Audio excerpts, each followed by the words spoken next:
Hi everybody, welcome to another video.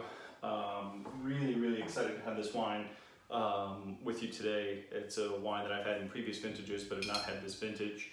I think it's my favorite rosé I've ever tasted. I haven't tasted every rosé, obviously. But this is the Susana Balbo Signature 2019 Rosé. It's not cheap as rosé goes, and certainly as Argentinian rosé goes, but it is a wine that I've just loved since the first time I tasted it. And it retails in the high teens to $20 range, which again is not super cheap for a Malbec. But I just find it to be everything that's wonderful about Malbec, and I know a bit about the wine, which comes from the Uco Valley. The strange thing about it is, obviously, rosé is very widely in style, right? So you have some of the Spanish sort of garnacha-based wines are really dark, almost sort of purple, and then you have the Provençal wines, which are in general a paler color. This wine, as you can see, is extremely pale. Barely even salmon fat, I guess if you want to call it that. And despite that, it is in every other vintage that I know, and it doesn't say on the label, 60% Malbec, which we really don't generally associate with a particularly light color. 60-40 Malbec Pinot Noir. And this wine, as I've said, the aromatic profile that I've gotten from it before is tangerine, right? Like, remember the best sort of sumo citrus or satsuma mandarin, that moment where you had citrus fruit and it was the sort of George Costanza and Seinfeld mango where you're just sort of electrified, I guess is the best way to put it. And the aromatics were just astonishingly good with a just razor sharp beam of acid. I sometimes call wines liquid air conditioning. In this previous vintages of this, I think the last vintage I would have had of this would have been 17. But I loved it then. Hopefully I love it now. This is the 2019. Let's see what it smells like.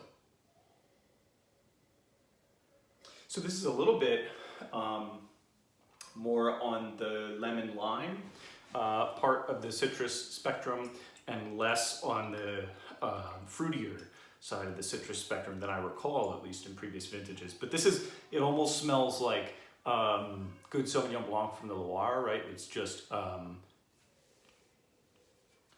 lime blossom. There's some interesting minerality here that I don't remember from previous vintages. And it could just be that this is still on the young side, excuse me, as compared with other vintages I've had before.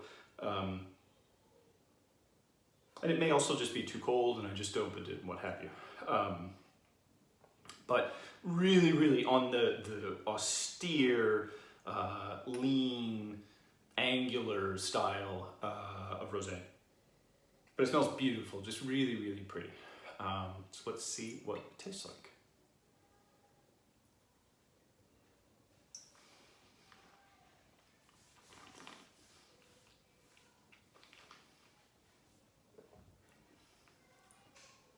I mean, it's really interesting juice. There's red fruit. There's like a slightly overripe red grapefruit, right? When red grapefruit has gone from being, very sour to sort of on the sweet spectrum, that aspect of grapefruit comes through. But there's some interesting, red currant or sort of, not super ripe, not jam, red fruit flavor profile here.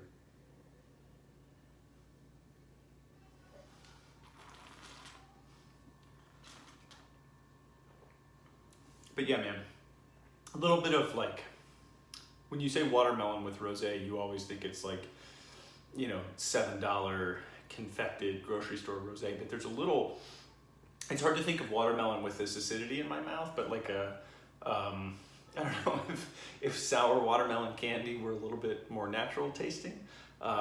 This would sort of be it, because it does evoke that a little bit. I don't know if it's just that I'm getting old, but whenever I had these wines that I loved in the past, I get the new vintage, and yeah, it's good, but not as good as I remember it. So I think that's the way all of our memories worked, right? We were never as cool in high school as we thought we were. But I mean, this is just great.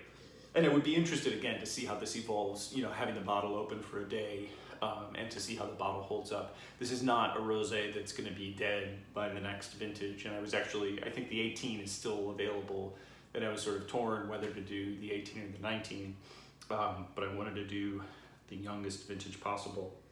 This is, I'm sort of, talking it down. It's brilliant, right? Like, I still think it's just absolutely fantastic. And it really is, if you imagine sort of, if you like Pouilly-Fumé, Sauvignon Blanc from Loire, whether it's Quincy or even Sancerre, it doesn't have the minerality of Sancerre, obviously, or Pouilly-Fumé for that matter, but that sort of just really, really assertive acidity. But with that, the interesting twist here is that it really, for a wine that's so lithe and light on its feet, and so intensely acidic, to get hit with red fruit on the palate is a sort of, I always say that wines can be delicious or they can be interesting, but you've really hit a home run when they're delicious and interesting. And this is very much in that vein. And I love when that happens, right? I have my shtick that I do about, you know, natural wines and orange wines and all of this and that. And they're very interesting, but I find too few of them to be delicious. And Napa Cabernet, by contrast, is frequently delicious, but it's not very interesting. And this is a wine that is both delicious and interesting. I mean, that red fruit is just really cool. Again, on a wine that has that color, you know, almost a white wine color, to get hit with sort of red currants is just fascinating. You know, drinking this wine with drinking a wine that evokes red currants with oysters, which is totally something we should all do with this wine, is just cool.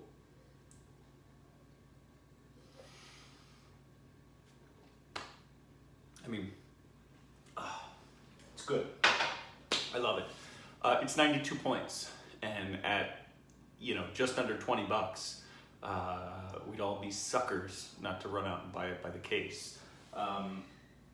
It is the Susana Balbo signature. So I get the light off of it there. 2019 Rosé, 60-40 Malbec Pinot Noir. It's banging juice. 92 points. Stock up.